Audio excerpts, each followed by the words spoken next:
What's up, everybody? It's Soren Baker here on Unique Access Entertainment. And as always, thank you for watching. Now, today we have the honor and privilege of being joined by a friend of the show, friend of mine, and an incredible artist with a brand new project, Richmond Hills in stores everywhere. Buy it, stream it, download it, get it on vinyl, all kinds of things. Master Ace, thanks for being here. What up, man? What up, Soren? Thanks for having me back on. Yeah, it's an honor and a privilege. And, Richmond Hill, everything I've seen online has been a phenomenal response, very positive. But I also wanted you to speak on have any artists given you any feedback? Has anybody in particular reached out to you about the project artistically from an artist Yeah, side of that it? that's been the most interesting part is hearing from, your contemporaries, people like Jazzy Jeff, Do It All from Laws of the Underground, just speaking high praises about a project. Because that's not the norm. Like I can't tell you the last time I dropped a project and I heard from DJs, other artists, producers saying how they love the album. For whatever reason, you know what I mean? But this feels different. I don't know what makes it different, but it feels different.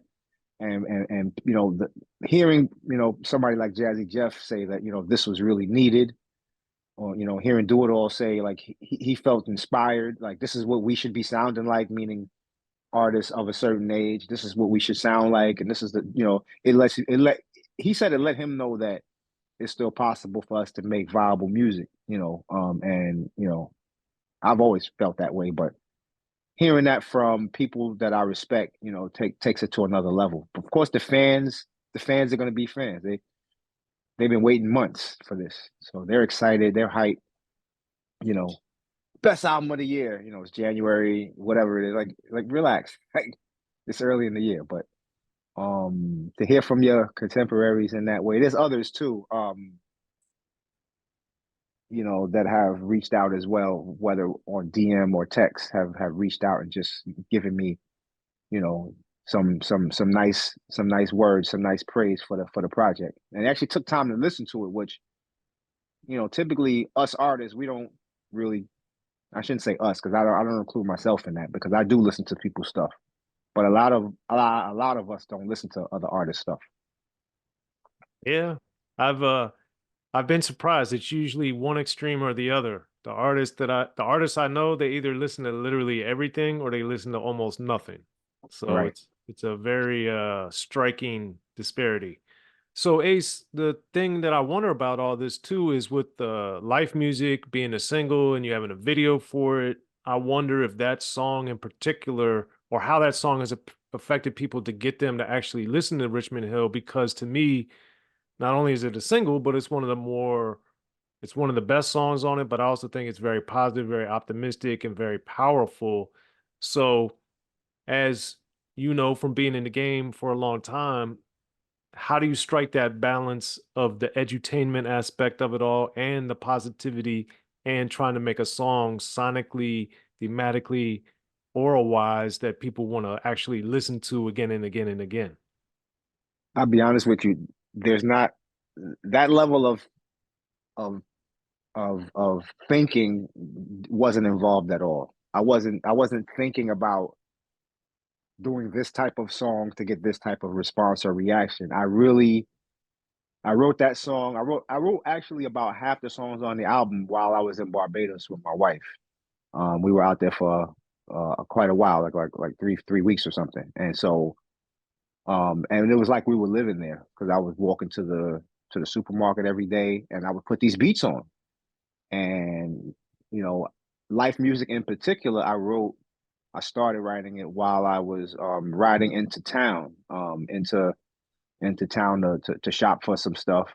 And I felt like I was part of the community, and being on the buses that people from Barbados get on to ride into town. And you're just looking outside the windows and you're just seeing, you know, you're seeing people living their regular lives. There's a lot of poverty there, but you see people just, women on the bus with their grocery bags or whatever on their way from work.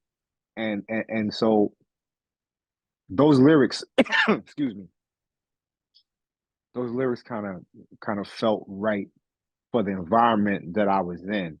And so I just because I just feel like there's so much hip hop that relies on death, themes of death, which was bothersome for me. And I felt like let's do something different than what's really going on, or what the prevalent sound or the prevalent themes of music are. Let's do something opposite of that. And one thing you know about me is I'm always opposite of whatever the hell's going on, whatever the popular thing. I'm always going to try to go and do something that balances it out. So that's why that song was made.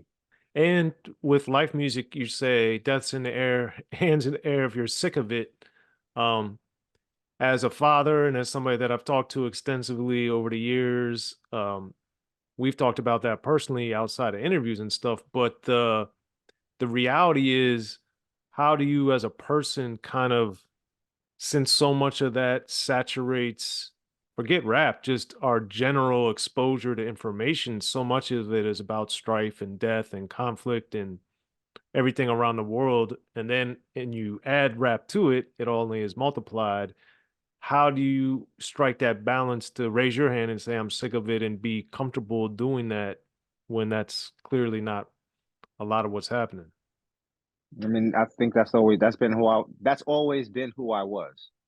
And so that felt right to my heart to write those words, to speak about that, because I know I'm not alone. I know there's a lot of people who are sick of hearing about guns, busting guns, and shooting they ops, and how many bodies they caught, and how much drugs they slinging, and how many people are strung out on this drug that they selling. And it just became it just it felt like it was time to do something a little bit opposite of what was happening. Yeah.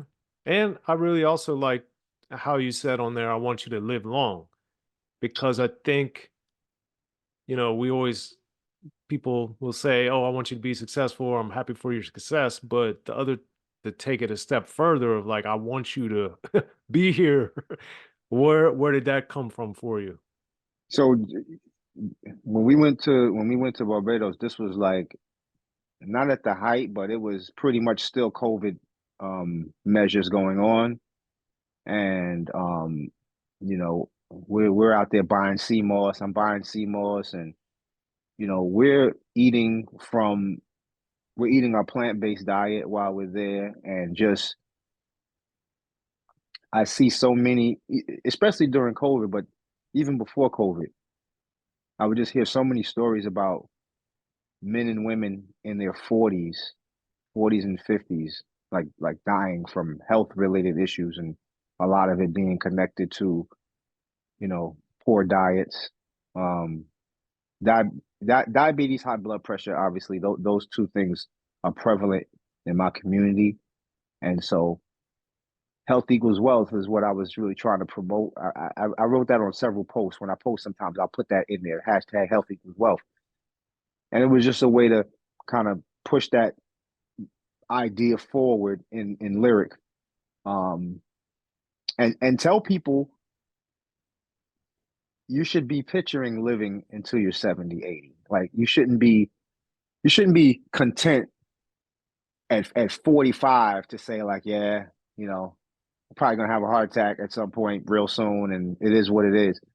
Like that's not normal. Like having a heart attack at 45 is not normal unless you were born with some kind of degenerative condition. That's not normal. And so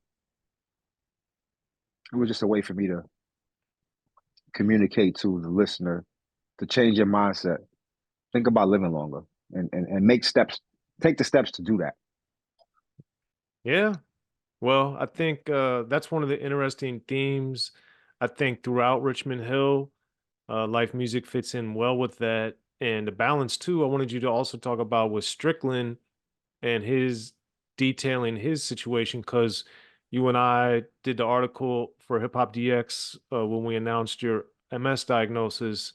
And then for Strickland, really going into detail about his health situation. As somebody that's done it yourself, speaking out about your health status, but then also seeing Strickland do it, what do you think is the value of artists really detailing and explaining that? Well, let me first say he wrote a completely different verse for that song, and after listening to it, I went back to him. I've never done this to him before. I was like, yo, I think you need to scrap that verse and write something that's a little bit more closer to home. The song is called Life Music.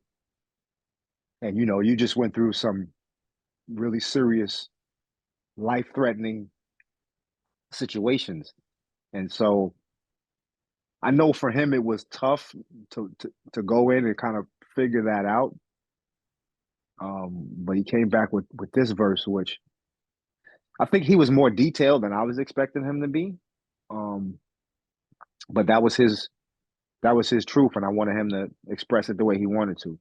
I wasn't asking him to necessarily be as detailed about what happened specifically, but I just wanted him to speak from that perspective of being happy to be alive, and you know, considering how close he was to something horrible. And but he delivered. He wrote a dope verse. Excuse me. He wrote a dope verse, and I know it wasn't easy for him to write that, but I'm glad he did, and I think he's glad he did too because it's gonna potentially help a lot of people that hear this song and maybe went through life changing or life threatening illnesses or whatever to say like, yo, he made it, I can make it too. And what was the content of the first version of the first iteration of his verse? It was just some regular rap stuff. It was just some regular rap stuff, just some stylistic bars. You know what I mean? And I was like, yo, this ain't really. And had he heard yours or no? He heard mine. He heard mine. Wow. Okay. Yeah. Well, I think this song is better served the way it ends up because I think Strickland's, I mean, it's super powerful like yours, and it's very in sync with the song. And then how he talks about being so happy and grateful to be alive. Um, that was always uh one of those lyrics like Andre 3000 when he said, asked her what she wanted to be when she grew up, and she said alive. And I was always like, I'm fortunate that I always have thought of my life being a long one. Obviously, things can happen, and I understand that reality, but I also plan ahead and I also think about that. And hearing those type of things give you, it's a stark reality and reminder that not everyone feels and thinks that. And we both know a lot of people that either died early or didn't think they were going to make 21 or didn't think they'd make 25. So hearing these reinforcements that is still a very prevalent mind state is interesting, which ties to me in a lot of ways into the Brooklyn Heights song, because on there, when you say, if I need advice, I ain't asking a hater. And given that even our friends sometimes aren't the best influences or don't give the best advice, how did you come to that reality and understanding for yourself? Man, just life experience, life experiences with people. I mean, we all have different friends that are at different levels. We have friends that we just like to hang out with. They make us laugh. They're fun to be around. But then we have other friends that, we really respect their perspective, their point of view. And I don't know, I just feel like over these in these adult years, I've just kind of become, more clear about what what our um what our relationships with people mean, and they mean different things depending on who the people are. Some people have just a really simple purpose in your life, and some people have a much deeper purpose in your life, and you just have to figure out what that is for each person. Hmm. Yeah. And as a rapper, I wanted to know too, with Brooklyn Heights on there, you reference Picking Boogers by Biz Markie, and Yeah, you don't say it explicitly, So as a writer, and you've done, of course, that throughout your career, it's not isolated to this song, but when you do that, do you feel an extra sense of, oh, I got that off even now? Or is that, do you still get a sense of excitement or like accomplishment when you do that at this point? It's, you know what? I, it just felt good to acknowledge Biz. I didn't feel like there hasn't really been a lot of acknowledgement in terms of lyrical content from artists. I actually wrote a song that was supposed to be on the album called Dear Biz. And it's gonna probably be part of the bonus what do you call it, the deluxe version of the album. You saw Biz's documentary, so you heard that rhyme already. Um, but this is I did that acapella version, but there's a version to a beat as well. And so we decided to use that for the album. And first I tried to see if I could get maybe one of the Juice Crew members to, lend a second verse to it. I asked Kane, asked Craig, like nobody was really nobody was in I mean, it was really close to when he passed. So in all fairness, like they just weren't in a place to write anything, and I understood that, and I respected that. And it's not, you never know. Like I might ask again before this deluxe version comes out. Maybe I get a different answer. A different answer. We'll see.